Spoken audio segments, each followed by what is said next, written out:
Buenas tardes y muchas gracias por su presencia aquí esta tarde a escuchar lo que pueda decir sobre una figura tan compleja y tan difícil de manifestar como Salvador Dalí. Muchas gracias, por supuesto, a los que me han invitado y, en particular, digamos, a una figura a la que debo la invitación, que es Francisco Calvo Serraller, que ya no está con nosotros, pero con el cual yo tuve una gran amistad desde el año 71 aproximadamente, y siento mucho pues, que, habiendo sido él el que me invitó pues, a hablar sobre Dalí, pues no esté con nosotros ahora.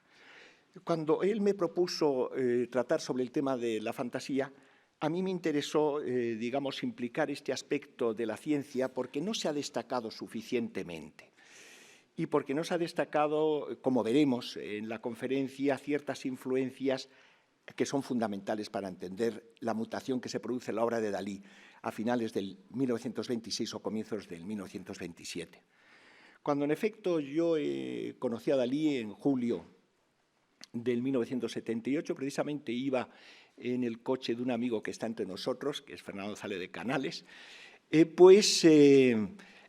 iniciamos, digamos, una conversación. Había ciertos puntos que podríamos llamar científicos de contacto, porque yo unos años antes, 8 años antes, en el 70, había hecho en el Centro de Cálculo unas investigaciones sobre, digamos, la pintura figurativa que, neutralizando la información tras, digamos, insertarla en una retícula cartesiana, se va, digamos, haciéndose cada vez más irreconocible. Concretamente lo hice con los apóstoles y el Salvador del Greco, que en un proceso de neutralización de la información pues se van haciendo cada vez menos reconocibles, puesto que se va neutralizando la información hasta convertirse en cuadros de tipo geométrico mondrianesco. Pues bien, una obra que hizo Dalí justamente unos años después, del 74 al 78, que es cuando yo le conocí, es este retrato de Lincoln, que evidentemente no hay una neutralización de la información, pero sí hay una técnica, digamos, que podría tener un cierto parecido. Pero el tema que más nos ocupó en esa primera parte fue precisamente la explicación de la persistencia de la memoria, o los relojes blandos, esta famosísima pintura de Dalí de 1931. Y entonces, discutiendo sobre, digamos, la lectura que se podía dar de esta obra, llegamos a la conclusión de que el reloj que cuelga de la rama era el toisón o vellocino de oro. Es verdad que en ese momento Dalí estaba preocupado por la cuestión de la orden del toisón de oro, pero también he querido presentar esta obra porque justamente uno de los temas que tuvimos Dalí y yo de conversación fue las artes de la memoria. De hecho, yo le mandé ese verano mi edición de obras de Bruno, Mundo, Magia, Memoria, en la que traduje, era la primera vez que se hacía del latín a una lengua moderna, un tratado mnemotécnico de Giordano Bruno de Imaginum Signorum et Idearum Compositione, es decir, la utilización de lugares e imágenes, digamos, para facilitar la recordación y también adquirir una mente enciclopédica. Entonces, justamente ese cuadro, que fue el primero que me planteó Dalí pues, para conversar con él, me llevaba justamente a mi ocupación de los años anteriores del arte de la memoria, y me preguntó qué impresión tenía de su teatro museo, que no había visitado todavía. Lo fui a visitar y cuando volví le dije que ese teatro museo me recordaba al Teatro de la Memoria de Giulio Camillo. Me preguntó qué era eso, les dije que era una invención de un humanista veneciano de la primera mitad del siglo XVI, que convirtió el teatro de Vitruvio en un sistema mnemotécnico, enciclopédico, que ahora sería un poco largo explicar. Entonces, como le interesó mucho esa visión que tenía de su teatro museo como Teatro de la Memoria de Giulio Camillo, me pidió que escribiese un texto para el catálogo de la gran exposición que le hizo el Museo Pompidou y que se inauguró, y en la que yo estuve, en el año 79. Y, de hecho, fue el primer texto que escribí sobre Dalí, que, de hecho, apareció inicialmente en francés, Le Théâtre Dalí de la Mémoire, Teatro Dalí de la Memoria. Pero este tema, digamos, también tiene que ver, digamos, con otros aspectos en los que me pareció la figura de Dalí como muy interesada en digamos, el razonamiento. De hecho, uno de sus últimos cuadros, que es el de El camión de mudanzas, o llegaremos más tarde, hacia las 5, cuando lo pintó en el 83, en febrero del 83, cuando terminé de pintar, me llamó a mí Antonio Pichot, que era su gran amigo de la familia de los Pichot, pues que quería enseñárnoslo. Entonces nos pidió que a la vista del cuadro le explicásemos lo que veíamos. Entonces cada uno, Antonio y yo, pues dimos nuestra versión de lo que veíamos en el cuadro y él después nos reprendió porque habíamos utilizado demasiado la fantasía frente al razonamiento. Y él, y yo lo apunto en mi diario, porque yo en aquella época hacía un diario y precisamente esto lo publiqué después con el título del Camino de Dalí, y él justamente pues, se refirió a la importancia de, para decidir la identificación de un detalle, dar un razonamiento. Insistió mucho en el término razonamiento. Es decir, que Dalí ya desde sus comienzos, incluso me atrevo a decir que desde la adolescencia, dio mucha importancia a este aspecto técnico-científico en relación con el arte. Él lo comenta en Mi vida secreta, pues comenta cómo utilizaba en el Molí de la Torre, donde Ramón Pichot, tío de Antonio Pichot, gran pintor, amigo de Picasso, y que fue el primer maestro, se puede decir, de Dalí, pues allí en esa casa, en el Molí de la Torre, había un tapón de vidrio y él utilizaba ese tapón para ver las cosas de una forma impresionista. Es decir, y luego, claro, lógicamente, cuando entró en el futurismo, pues se interesó mucho más por las tecnologías. Claro, quizá conviene decir que la imaginación es necesaria no solo para el arte, sino también para la ciencia. La ciencia, como es bien sabido, utiliza conceptos mediante los cuales, utilizando el razonamiento, pues procuramos aclararnos las cosas físicas o morales o psicológicas, del tipo que sea. Es decir, que sin imaginación no podemos elaborar conceptos, como sin imaginación tampoco podemos elaborar, digamos, imágenes artísticas o literarias. Es verdad que en el caso de la ciencia, después, el aspecto afectivo que va unido a las imágenes que nos proporciona la imaginación no tiene la menor importancia.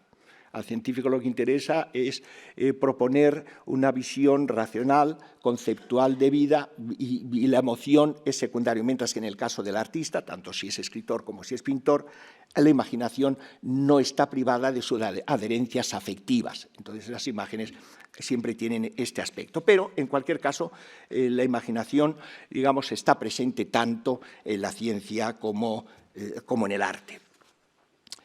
Bien, quizá el primer desarrollo científico que tuvo Dalí fue ya cuando llegó a la residencia de estudiantes. Como saben, él se incorporó a la residencia de estudiantes en Madrid en el 1922, cuando tenía 18 años, y allí es donde hizo amistad pues, con Federico García Lorca y conoció a Eugenio Montes, a Buñuel, que colaboraba con él en el Chandon-Landru, en el cine, y a Pepín Bello y a otras, Moreno Villa y otras personalidades. Esa época de la residencia de estudiantes fue muy importante para Dalí, como veremos, porque allí es donde precisamente conoció el psicoanálisis de Freud. Debo decir que fue en España, en la editorial Biblioteca Nueva, donde se publicó por primera vez las obras completas, con prólogo de don José Ortega y Gasset, de Freud. Y justamente en sus memorias, Moreno Villa, que ejercía un cierto puesto rector de la residencia estudiante, comenta cómo Dalí estaba enfrascado siempre con Freud y cómo esas obras circulaban pues, por las habitaciones y eran objeto de muchos comentarios.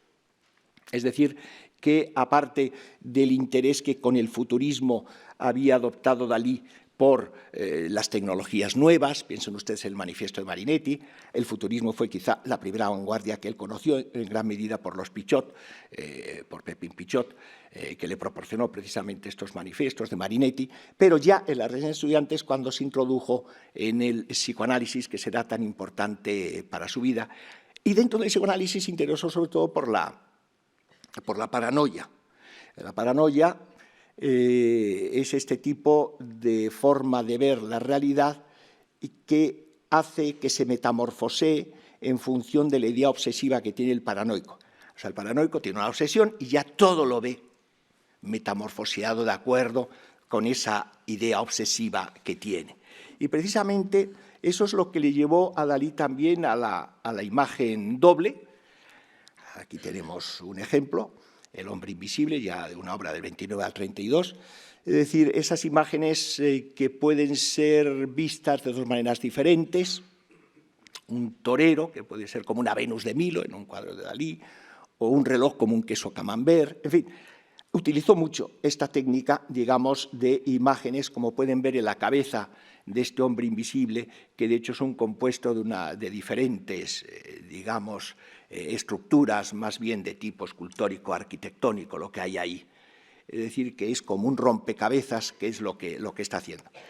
Debo decir que este interés por la imagen doble que le proporcionó su dedicación al estudio de la paranoia, al cual, por cierto, dedicó ya en el 31 al 32 su libro espléndido de Dalí, El mito trágico del Ángelus de Millet, que causó sensación, por ejemplo, en Lacan, y Lacan confesó que debe mucho de su versión del psicoanálisis a esta obra de Dalí, porque Dalí, no nos olvidemos, no solo fue un gran pintor, sino que fue también un escritor extraordinario, no solo por su vida secreta, sino por Los rostros ocultos, su novela, y también por su aportación científica, en el caso del mito trágico del Ángelus de Millet. Este gusto por el disfraz, que está también emparentado con la imagen doble y que quizá es lo que le llevó de una manera vital, digamos, a interesarse por la imagen doble. Este gusto por el disfraz lo tuvo desde niño, lo dice en su vida secreta, hasta de mayor. Yo, cuando le trataba, era una época en la que él le gustaba presentarse, no tanto en público como en privado, en su casa, revestido de populus alba, que era como una especie de pontífice de su última tragedia, Mártir, se titula, que publiqué precisamente en El Paseante, en esas fechas.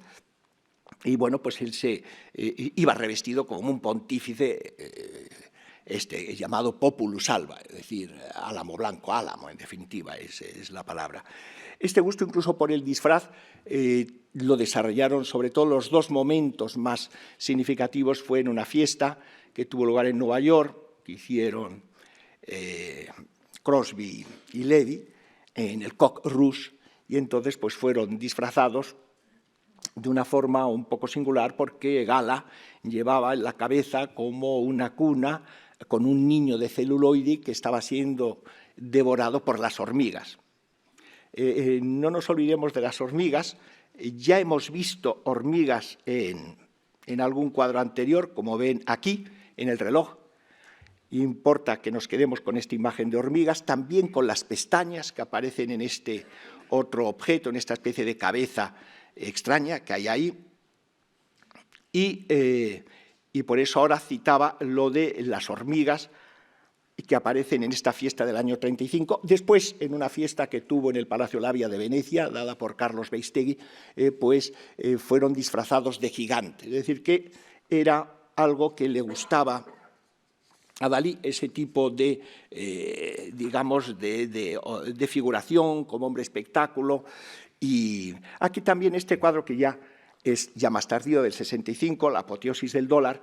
Como ven, en la parte izquierda, es decir, la parte que vemos por aquí, es la cabeza de una escultura famosa de Praxiteles, e incluso podemos ver también un poco más arriba, aquí la figura de Marcel Duchamp, y un poco más abajo la puerta en versión suya de las Meninas. Dalí, por supuesto, está en la parte de aquí, pintando el cuadro. Es decir, que aquí vemos en esta obra tan singular, la apoteosis del dólar, que es una recopilación de muchas de las técnicas fantásticas de Dalí, pero en las que emplea también procedimientos científicos, técnicos y, en particular, en este caso, sobre todo en relación con la imagen doble.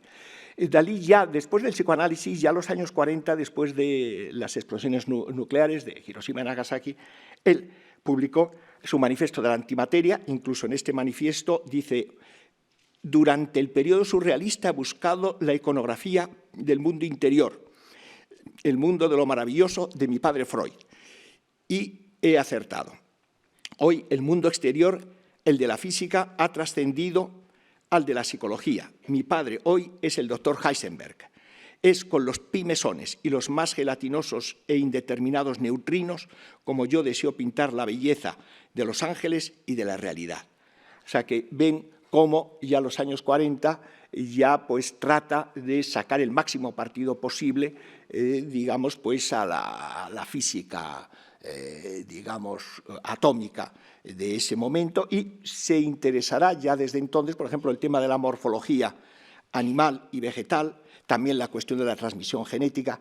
No nos olvidemos que él fue compañero de Severo Ochoa en la residencia de estudiantes. Severo Ochoa era un año menor que Dalí y entró en el 27 y, de hecho, le pidió en los años 60, cuando iba a hacerse un congreso de neurología en Madrid, pues le pidió un dibujo a Dalí, que lo hizo encantado, a partir de una fotografía sobre virus, fotografías microscópicas, claro, sobre virus. Es decir, que ya incluso en una época tan temprana como cuando él tenía, pues eso, 23 años, en el 27 más o menos, si no he contado mal, nació en el 4, entonces se interesó pues, por la física atómica, por la morfología, también, por ejemplo, en la época que yo le traté más, su pasión en la teoría de las catástrofes del matemático René Thom, que era uno de los grandes matemáticos de la época, al cual pude conocer gracias a Dalí en 2 o 3 ocasiones, y entonces utilizaba esos grafismos catastrofeiformes un poco como una especie de réplica al arabesco, y se interesó por otros muchos temas científicos. Pero yo, sobre todo, en esta conferencia me voy a centrar en la influencia de una figura extraordinaria y singularísima de la ciencia española, que es don Santiago Ramón y Cajal.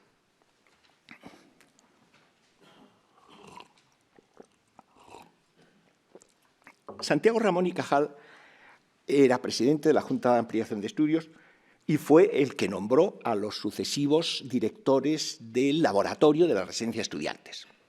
Primero estuvo el doctor Lafora, Gonzalo Lafora, al cual nos referiremos, porque en el 27 publicó su libro Don Juan y otros ensayos, donde relaciona la esquizofrenia con el expresionismo y el cubismo y también el dadaísmo. Y Lafora no solo estaba muy vinculado a la residencia de estudiantes, sino que era muy amigo de la familia Marquina. Y la familia Marquina, de Eduardo Marquina, eran los encargados de cuidar del joven Dalí en Madrid. ¿Por qué? Porque Eduardo Marquina estaba casado con Mercedes Pichot, y precisamente la familia Pichot y un hermano de Mercedes Pichot fue el profesor de Dalí de pintura, el amigo de Picasso al cual me he referido antes, Ramón Pichot. Y, por otro lado, precisamente Antonio Pichot, el amigo mío y de Dalí, fue Dalí el que lo presentó, pues era sobrino de este pintor y sobrino de esta Mercedes. Es decir, que ya tuvo a través de su no pariente, pero eran familias muy próximas, los Pichot y, en este caso, Marquina Pichot y Dalí, tuvo posibilidad de conocer y de interesarse por la obra de este ilustre médico, que también fue introductor del psicoanálisis, discípulo de Ramón y Cajal, Gonzalo Lafora, que además había escrito y que publicó Biblioteca Nueva en el 27, un libro muy interesante, en que alguno de los ensayos, aparte del de Don Juan, es las relaciones entre aspectos de la ciencia médica y la ciencia psicológica y la pintura de vanguardia, sobre todo el expresionismo, el dadaísmo y el cubismo. Es decir, que ya tuvo ese nexo. Pues bien, Ramón y Cajal justamente había nombrado a Lafora primero, y en el 19 ya dejó Lafora de ser el director del laboratorio y nombró a Pío del Río Ortega. Y Pío del Río Ortega se interesó mucho también, era un gran neurobiólogo, se interesó mucho por digamos, por las relaciones con el arte. Debo añadir que Santiago Ramón y Cajal, su vocación inicial fue la pintura.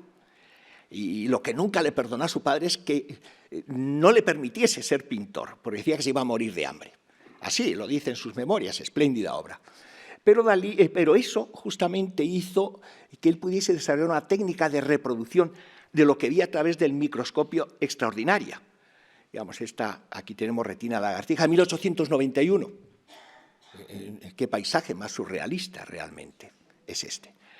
El dibujado por Santiago Real, que dejó miles de dibujos.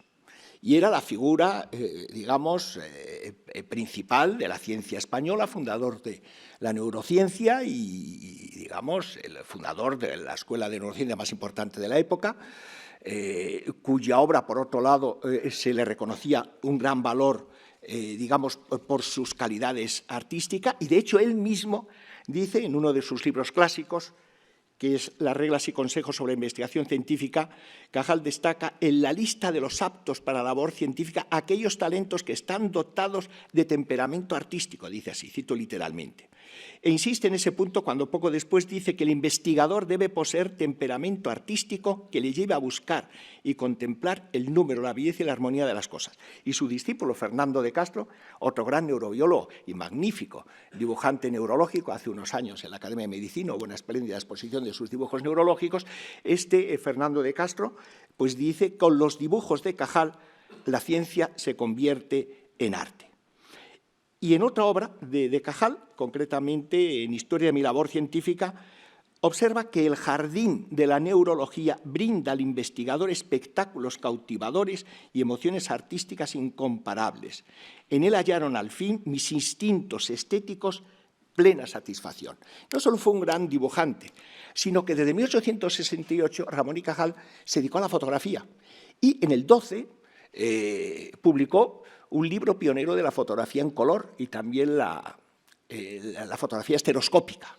Es decir, que era una figura para el que la reproducción de la realidad, pero claro, era de una realidad que solo estaba a la vista de los que utilizaban el microscopio. Él se pasaba la vida con el microscopio, digamos. Y, por supuesto, en las residencias de estudiantes era tan importante el microscopio que enseguida, bueno, aquí hay otros dibujos de Cajal, de 1920, la microglia de la corteza cerebral del hombre. Como ven, estas figuras que luego veremos en Dalí una versión en sus objetos blandos, en sus figuras blandas, o esta otra, este dibujo, de 1908, del bulbo raquídeo, digamos o ya es del 33, el corpúsculo de Herbst, o aquí otro dibujo de los miles, repito, que hizo. Aquí tenemos una fotografía, también de Ramón y Cajal, del 1890, en color.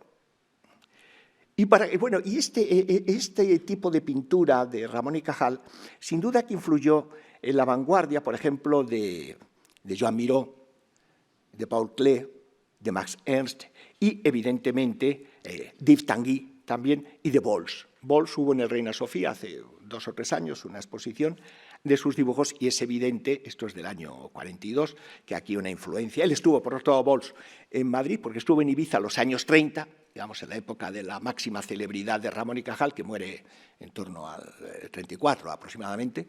Y es decir, que aquí vemos cómo también ese tipo de dibujos tiene, esta es otra obra de Bols, tiene influencia en diferentes artistas. Bueno, y aquí tenemos una foto famosa en la que el gran amigo de Dalí, García Lorca, Federico García Lorca, en el 23, es decir, un año después de que entrase Dalí en la residencia de estudiantes, entró en el 22 con 18 años, ya llevaba allí 3 años García Lorca, pues se fotografió con el microscopio. Evidentemente Dalí tuvo que conocer no solo esta fotografía, sino también pues, la existencia de estos microscopios. Pero para situar la gran mutación que se va a producir en la obra de Dalí en torno a finales del 26 y principios del 27, debido a la influencia de estos dibujos neurológicos, digamos que Dalí ya tenía una trayectoria larga. O sea, Dalí había empezado con 16 años a pintar y maravillosamente empezó más bien dentro de la corriente impresionista y Fauve, con gran realismo también. Yo ahora recuerdo el retrato que tenía Antonio Pichot en su casa, el retrato que hizo a su padre, que era un gran violonchelista, Ricardo Pichot, en el que se ve a Ricardo Pichot tocando el violonchelo en la casa de los dos Pichot, allí en el Sortel. Y esto lo hizo con 16 años, y era un retrato magnífico. Después es verdad que quiso también probar, sobre todo cuando llegó en el 22 a Madrid, con el puntillismo. También probó con hacer una serie de estampas de tipo un poco a la manera del expresionismo de Gros, un poco populares, y el cubismo también tuvo una fase cubista, su autorretrato cubista, por ejemplo, o, en fin, y otras obras de tipo cubista, en ese periodo que va ya del 21, digamos, al 26, esos 5 años. Es verdad que en el 24-25 tiene una fase como muy realista. Aquí estamos viendo el retrato de su hermana, de espaldas, con vista de Cadaqués, obviamente, y como ven es de un realismo extraordinario. En efecto, el retrato que hizo también de Buñuel, u otros que hizo de su hermana, u otro que hizo de su padre, que aquí no les voy a presentar, indican que en esa fecha del 25 tuvo esa, digamos, combinación del realismo por un lado y luego ciertas vanguardias. Pero de pronto, a finales del 26, si un cierto dibujo que cito en este texto es de esa fecha, y desde luego a principios del 27 se produce en la obra de Dalí una gran mutación. Este es un cuadro que perteneció a Coco Chanel, que se ha perdido, La miel es más dulce que la sangre, o El bosque de los objetos, como lo llamaba Lidia de Cadaqués. Entonces, como ven, aquí ya en esta obra hay muchos elementos que recuerdan a las visiones hechas por el microscopio, de axones, de dendritas, de microglías. En fin, vemos ese asno que está como visto a través de rayos X y otras, digamos, aquí se ve en cenícitas, incluso vemos la cabeza de Lorca a la izquierda, ahí la pueden ver, echada, que por cierto, una vez que fui a visitar a Ana María Dalí, ella me enseñó la foto, una foto que hizo Dalí a Lorca, echado en la playa, que en el Llané, que hay al lado, enfrente de la casa, una playa de piedra más bien, entonces, y le puso un disco encima de la cabeza y me impresionó porque era una cabeza que estaba vuelta justo como aquí y también porque traía el recuerdo ya del pobre Federico ya muerto. Mientras que la imagen de Dalí puede ser la que está de perfil en el otro lado, pero aquí ya estamos viendo incluso la figura esta blanda, nos trae a la memoria algunas de las que hemos visto de Ramón y Cajal, y también pues, ciertas estructuras neurológicas como aparecen, digamos, en el asno o en otras zonas. Es decir, que vemos ya cómo a partir del 27, tanto en dibujos como pinturas, aparecen, digamos una pintura con muchos filamentos que recuerdan las dendritas, los axones, digamos, pues todas esas especies de filamentos, digamos, con las que se une del mundo celular. Y se puede decir que es el protosurrealismo de Dalí. Aquí tenemos esa mano. Bueno, la mano Dalí utilizará mucho, incluso en la famosa película San Andalú, con las hormigas. Luego hablaremos de las hormigas, que ya nos han salido por tercera vez, me parece. Pues aquí tenemos esta mano, que también pues, se ve que es una mano que tiene unas venas en el interior. En fin, y hay toda una serie de elementos, digamos, propios un poco de la ciencia y de la neurología. O, en este más claramente todavía, en La carne de gallina en ahora, que era un cuadro que tenía en su casa el hermano de Antonio Pichot, que lo regaló Dalí en su boda, precisamente, pues ven justo en la plataforma sobre la que están estos objetos blandos, que están numerados como también los dibujos de Cajal numera, y para identificar las diferentes estructuras que observa en el microscopio y que dibuja. Pues ven aquí también una especie de ramificación en ese tablero, una ramificación de tipo neurológico. Bueno, y arriba a la derecha pues vemos ese cuerpo humano en el cual nos está mostrando más bien, digamos, todo su sistema neurológico desde el cerebro, del cual sale una especie de extraña mano, y que luego se repite también, digamos, la parte inferior del cuerpo. Pues bien, en Carne de gallina inaugural del 28 está claramente ya, digamos, el Dalí de los objetos blandos, el Dalí de las fantasías más delirantes, pero al mismo tiempo sin la ciencia no habrían tenido lugar. Y sin la ciencia puntera del momento, que era justamente la neurobiología, que tuvo la suerte de que justamente se cultivaba en Madrid y en particular tenía su importante representación en la residencia de estudiantes. Concretamente, refiriéndome a la Fora, al que sin duda conoció, o por lo menos del cual tuvo noticias por la residencia de estudiantes, también por los que cuidaban de él, los Marquina Pichot, Precisamente en esta obra de Don Juan, Los milagros y otros ensayos, una de las cosas que dice Lafora es: las características psicológicas del pensamiento esquizoide son tan semejantes a las de la pintura expresionista y a la literatura dadaísta. Y en otras páginas después dice: el arte cubista y expresionista son una manifestación subconsciente del hombre moderno, semejante a los sueños y a las distracciones y equivocaciones. Aunque este libro se publicó en el 27, justo en el año de la revolución que se produce en la obra de Dalí, pero como artículos habían aparecido ya unos años antes. Pues bien, aquí hemos podido ver cómo estas obras hacen referencia a este mundo de la ciencia neurológica, pero es que además tenemos otro documento que es importantísimo, que es su poema dedicado a San Sebastián. La revista L'Ami de Les Arts le pidió una colaboración y él envió un largo poema, digamos, el San Sebastián, que lo dedicó a García Lorca, y García Lorca lo publicó al año siguiente. Inicialmente apareció en L'Ami de Les Arts el 31 de julio del 1927. Es decir, estamos en el año de la mutación. Y Lorca lo publicará al año siguiente en la revista El Gallo, que publicaba desde Granada. Pues bien, no voy a leerlo entero, pero sí voy a leer algunos trozos que indican, digamos, y lo oímos de labios del propio Dalí, esta nueva estética que estaba iniciando. Dice así, para explicar el San Sebastián, que es un tema que trató muchas veces. La cabeza del santo estaba dividida en dos partes. La una formada por una materia semejante a la de las medusas y sostenida por un finísimo círculo de níquel. Las flechas llevaban anotada su temperatura y una pequeña inscripción grabada en acero que decía: invitación al coágulo de sangre.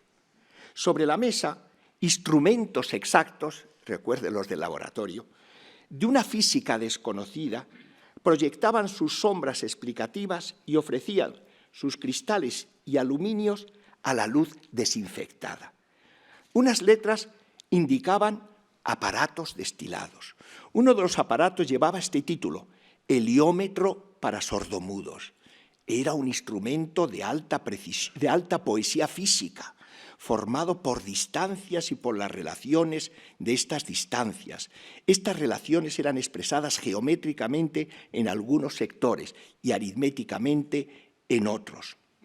En la parte superior del heliómetro estaba el vidrio multiplicador o lupa de San Sebastián. He acercado mi ojo al vidrio multiplicador. Piensen en la fotografía de Lorca acercando su ojo al microscopio.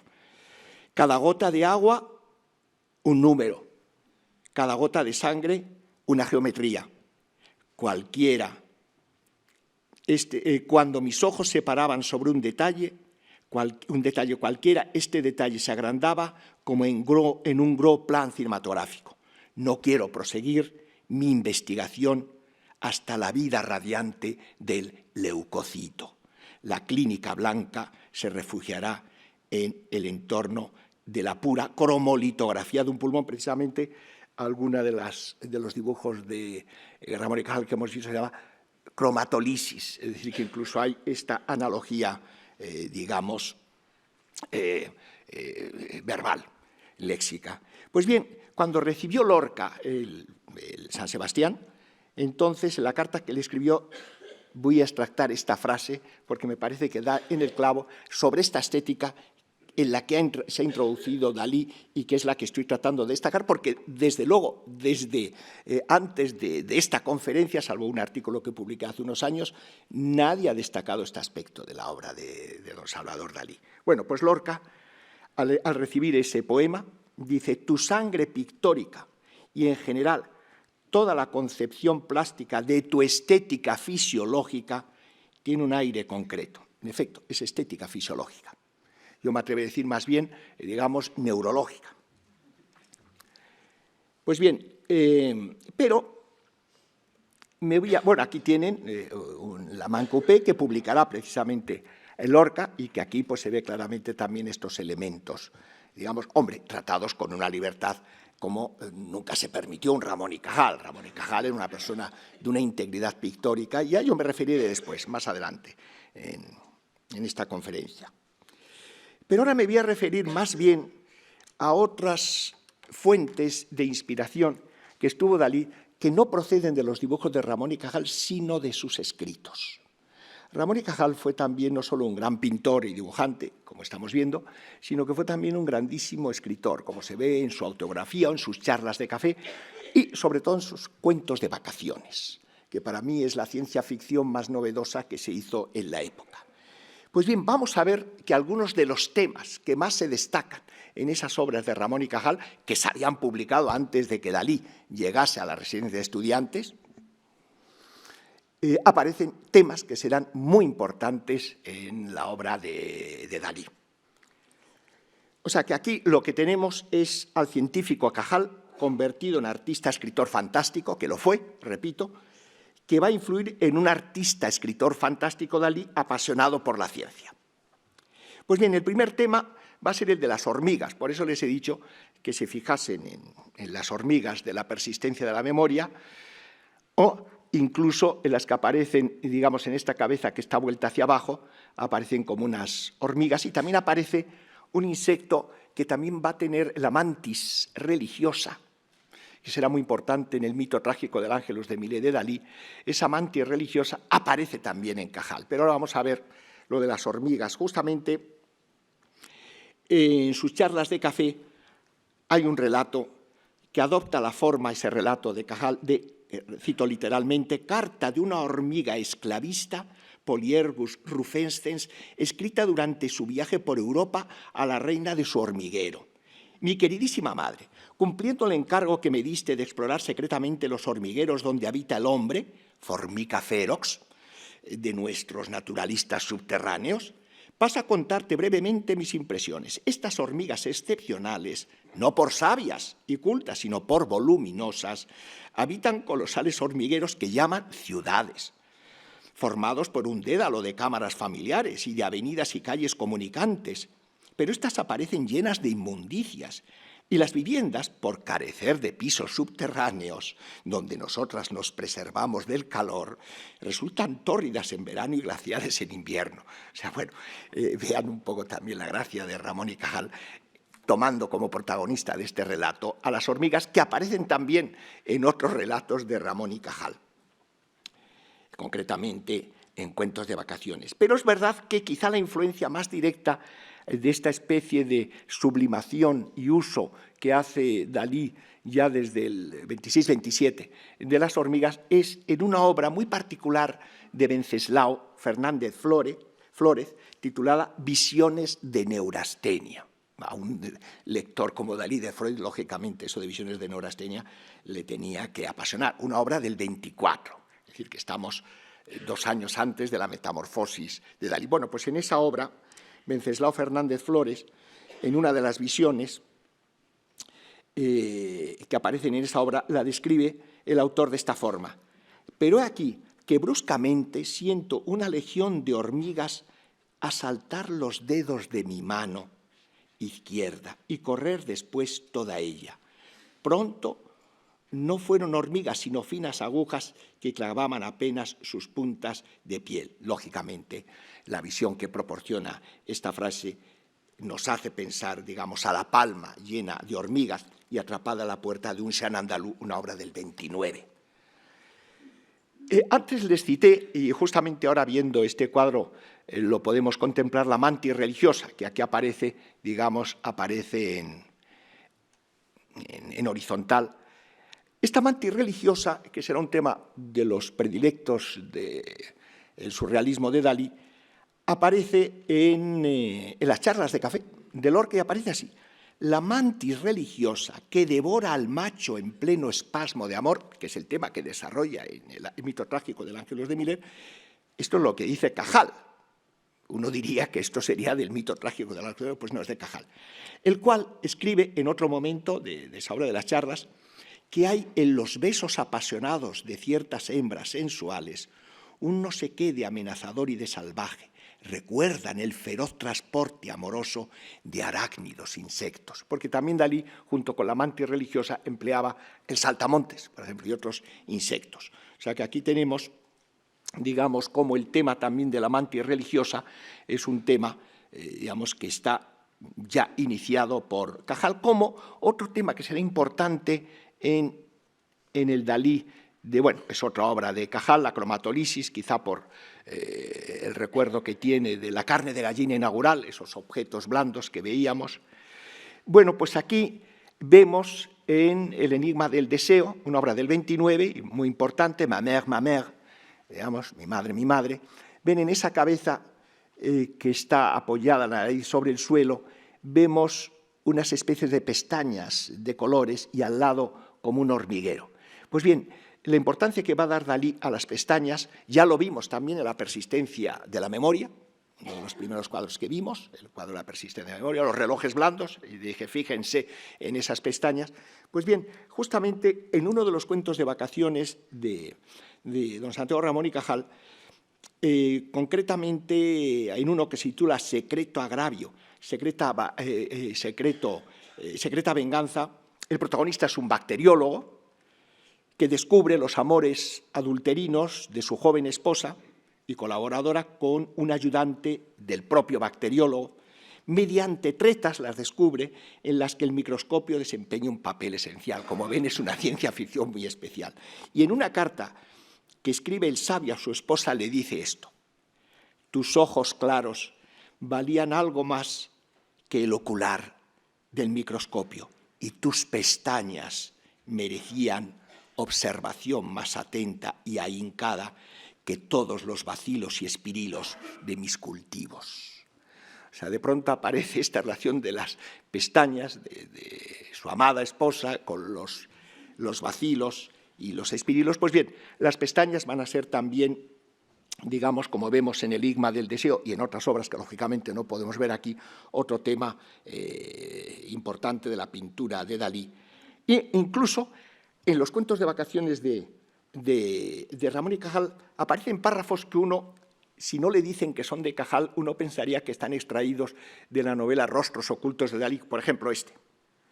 En aquel enajenamiento de la carne exasperada de amor había algo como ebulliciones de protoplasma fecundo, clamores sordos de células vírgenes de actividad.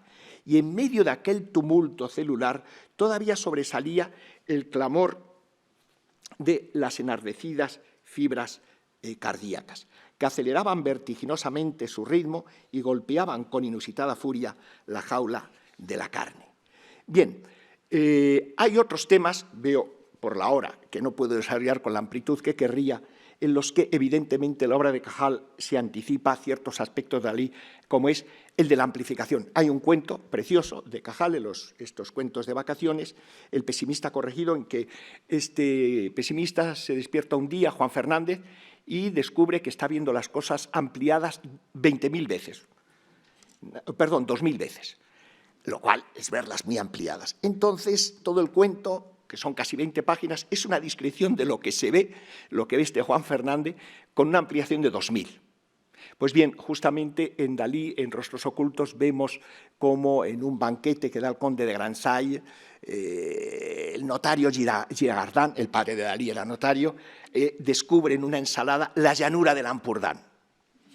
Nada menos, en una ensalada. O sea que no sé si era 2.000 o 20.000 veces, pero aquí tenemos esa gran, digamos, exaltación. Luego hay otros temas, como los alimentos, que aparecen, que son tan importantes en la pintura de Dalí y que aparecen tratados de una forma muy daliniana en Ramón y Cajal, y como otros temas a los que con los cuales yo tuve, digamos, una cierta presencia, porque algunas veces me hablaba Dalí cuando me enseñaba concretamente, bueno, aquí la ampliación, la cabeza rafaelesca estallando, que aparece una cabeza como si fuese pues, la cúpula del Panteón de Agripa, de Roma, nada menos. Imagínense qué ampliación. Un poco como la de Fernández, que veía todo con 2.000 veces. O, bueno, aquí ya el elemento atómico, aquí en la Gala Placidia, o aquí, en este cuadro de la infanta Margarita de Velázquez, vemos debajo a Velázquez pintando a la infanta Margarita, pero después ocupando todo el cuadro, vemos a la propia infanta Margarita, pues claro, multiplicada por X veces, y como ven, está trazada con elementos que recuerdan también los que aparecen en los dibujos neurológicos. Bien, pues el tema de las tensiones superficiales, que además aparece en mi diario, la parte relativa a mis conversaciones con Dalí, es un tema que interesa mucho a Dalí porque los huevos tienen esta capacidad de mantener esta redondez por digamos, las tensiones superficiales, un capítulo de la física. Pues bien, del tema de las tensiones superficiales trata también de una manera muy interesante Cajal. Y concretamente refiriéndose a este Juan Fernández que hemos dicho que ve todo muy ampliado, dice: ¿qué cosa más extraña la gota de agua? Juan creía saber lo que era un líquido, se lo habían explicado en la clase de física, donde le hablaron de la tensión superficial y de esa fuerza de cohesión en cuya virtud la gota tiende a conservar la forma esférica y mantener incólume su personalidad.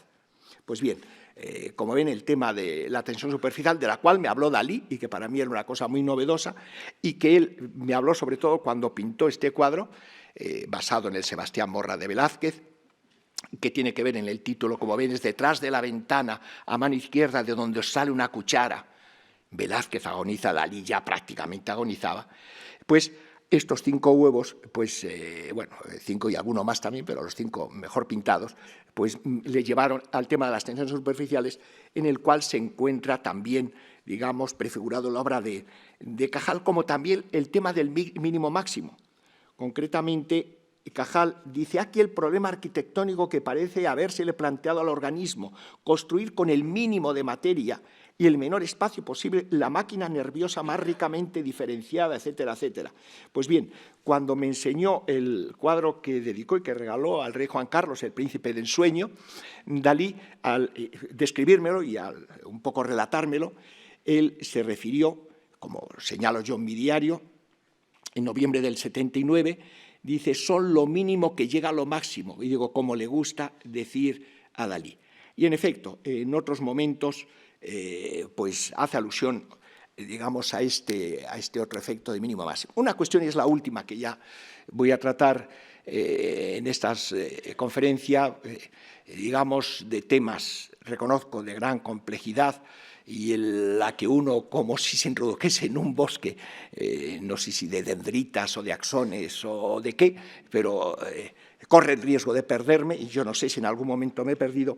Pero yo la última cuestión que quiero tratar es cuáles fueron los puentes que condujeron a Dalí a la obra de Cajal. Si los podemos identificar. El primero que se me ocurrió fue Severo Ochoa, al cual ya me he referido. El mismo Severo Ochoa le pidió este dibujo, Dalí luego le regaló una pintura, etcétera, etcétera, en los años 60. Pero es verdad que Severo Ochoa entró en la residencia estudiantil el 27 y era un año más joven que Dalí, luego tenía, pues eso, nació de 22 años tendría. Bueno, hay otra figura que ya he citado que me parece como más conducente, digamos, a la cuestión del tema neurológico, que es la del doctor, que era pintor también y amigo de los Marquina, Gonzalo Lafora. De todos modos, hay una tercera figura, a la cual todavía no me he referido, que creo que fue, digamos, el puente que más directamente llevó a Dalí, no solo a los dibujos neurológicos, sino también a la obra de Sigmund Freud, que fue Ángel Garma. Ángel Garma estaba también en la residencia de estudiantes, tenía los mismos años que Dalí, iba a menudo al laboratorio de la residencia de estudiantes, puesto que estaba muy interesado en la neurobiología. Él fue, bueno, llegaría a conocer a Freud, lo visitó años después. Él fue el que más propaganda hizo de la obra de Freud en la residencia de estudiantes. Y por otro lado, era muy amigo de García Lorca. Es posible que esa foto de García Lorca en el microscopio es que le llevó Ángel Garma. Oye, que quiero que te hagas una foto, no solo vas a ser poeta, hazte con el microscopio. Entonces yo pienso que Ángel Garma, por estas y por otras razones, digamos, que les ahorro, es la figura que más claramente puede haber hecho que Dalí se interesase no solo en el psicoanálisis, sino en los dibujos neurológicos y todo este tema de estética fisiológica, según lo denominó García Lorca. Entonces, la última pregunta es, ¿y por qué nunca se ha descubierto esto? Hasta que a mí se me ocurrió, digamos, pensarlo. Yo tengo 3 hipótesis. Una, porque si Dalí hubiese dicho que en efecto su fuente de inspiración era Ramón y Cajal, entonces, claro, algunas de sus invenciones más dalínianas, como los objetos blandos, o los filamentos, o el ampourie, todas estas cosas, no serían inventos de Dalí, sino de Ramón y Cajal. La otra hipótesis es porque nunca nadie se lo planteó, yo nunca se lo planteé, la verdad, la cuestión está de la influencia de Cajal, y que yo sepa nadie se la planteó.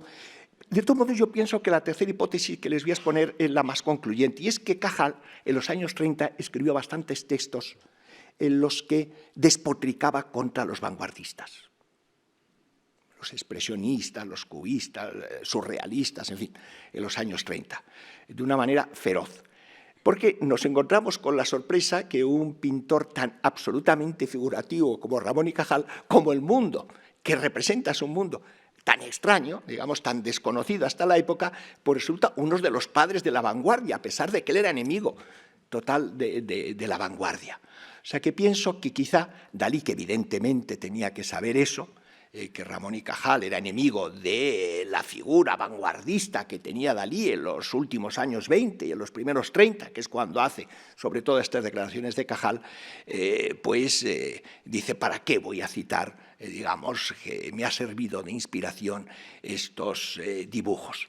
O sea que aquí vemos cómo la obra de uno de los pintores más fantásticos del siglo XX y que representó en sus pinturas pues, delirios paranoicos múltiples, que lógicamente no hemos podido exponer con toda la amplitud que requerirían, sin embargo ha llegado, digamos, a esos logros de la fantasía a través de su interés continuo y sistemático de que era adolescente, con ese tapón de cristal que le permitía ver todas las cosas de forma impresionista, y que tenía allí una botella en el Molí de la Torre, al lado de Figueras, pues desde ese momento, cuando tenía 13 años aproximadamente, y después con el futurismo, siempre se fue interesando por los desarrollos de la ciencia y desde luego hasta el final de sus días. Bueno, y con esto ya termino y muchas gracias.